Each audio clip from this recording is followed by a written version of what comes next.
I came eventually in contact with you because of my research into Andy Warhol, and Incredible. and I I found tell everyone about it. and I found your interview with Warhol, and I now consider your kind of pyramid of three interviews with Joseph Beuys initially, and then Andy Warhol, and onwards to His Holiness the Dalai Lama. I consider it to be one of the most important artworks of the 20th century. Very, very sweet of you. Can you describe the series of events that led to its completion? Yes. Um, do you remember I was always writing on art through, when I was very young, I started to write on art for the newspaper of my school. And then the school teacher said, "Oh, Louwrien, you have to go to an art school." He went to my father and he told my father, "Oh, Louwrien has to go to an art school." And my father said, "Oh, if she wants to do that, she'll do it, you know." But I didn't want the indoctrination of an art school. So then somebody in my class, he said, "Why don't you write about art?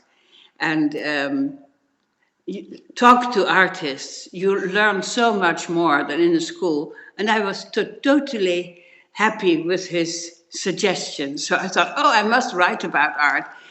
So I went into writing, and I was writing and writing. You remember maybe in the 60s. Huh? And at a certain point, I met Ben Damagnac, the performance artist, and he said, "It's time for you to forget about writing about art, but making art yourself." So this is 1969. I tried hard, of course, you know, it was lovely. He gave me the chance, it was wonderful. So at a certain point in 1977, I fell in love with metal, and I made a lot of pieces and heavy pieces in metal. And I was completely in a different world. And then Ben said, summer 1977, "Louwrien, you haven't touched your typewriter for many, many years. You should get back to your typewriter." I thought, oh, what can I do with my typewriter, you know? Well, of course, I had known Joseph Beuys, since 1968. And my only wish was to go deeper into, to really understand him. So then I thought, okay, if I have to go back to my typewriter, I'd like to interview Beuys at length so that I get to understand what his thinking is about. So I started the interviews. And then the interview, and I typed out the interviews, and it became a book, and it was sold out within a month. And then Beuys said, "Oh, Louwrien, you should ask the same questions from Andy Warhol." And what a lovely idea of him to suggest. He said, "I have an appointment with Andy Warhol in Geneva. I cannot come, so I'll tell him that you come instead." I said, "Okay, very, very sweet." Okay, I go to Geneva by train.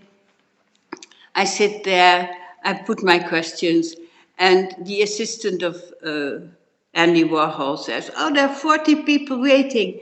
And Andy Warhol was famous for his 3-minute interviews, you remember? So he said, "No, no, let them wait." So I had, by chance, the longest interview that Andy Warhol ever gave. And at the end of the interview, uh, Andy Warhol said, "On the way to Geneva, I was reading the biography of your Queen Juliana." And I said, "Oh, she is a lovely person." I was in love with Juliana from 10 years of age. You know, I loved her. She was my symbol. And then I said, "Oh, I was reading the autobiography of the Dalai Lama." Then Andy Warhol said, "Oh, you should put these questions to the Dalai Lama. I've just had him in interview, his magazine interview, because you may know the Dalai Lama became famous because of his publication in Interview and his publication in Rolling Stone. And, you know, so many artists who wanted to know more about Buddhism." So the first things in the West for His Holiness to become famous in the West were the artists. I wrote a little note to his home in Dharamsala, India. I said I would like to ask the same questions from him that I had asked the artists Warhol and Beuys. Immediately a letter came back. It was shiny. While it was lying there, I hadn't picked it up. It was shiny, like brilliant light coming from it. And I opened it, it said, come. So that was the interview that Andy Warhol wanted me to make. And I went to Dharamsala, and at the end of the interview, the Dalai Lama said, if you have more time, then maybe we can speak again. So that was also very generous. I didn't have one interview with the Dalai Lama, I had 2 interviews. So then the answers of His Holiness were very, very similar to the answers of Joseph Beuys. So I wrote a little note from one of the stands there with picture postcards. Dear Joseph, you have a brother here in the Himalayas. He thinks exactly the same about the problems of today as you do. Okay, I come home in Europe. Beuys on the phone. He said, Louwrien, with the Dalai Lama, I want to make a permanent cooperation, and you have to make it work. With the Dalai Lama, we can realize Eurasia. Okay, so that was how the 3 came together, and Beuys went to see the Dalai Lama. I mean, I organized it, that they met, and out of that actually came, by the idea of Robert Filiou, art meets science and spirituality in a changing economy. So it happened, it worked just like that. It was just following my nose.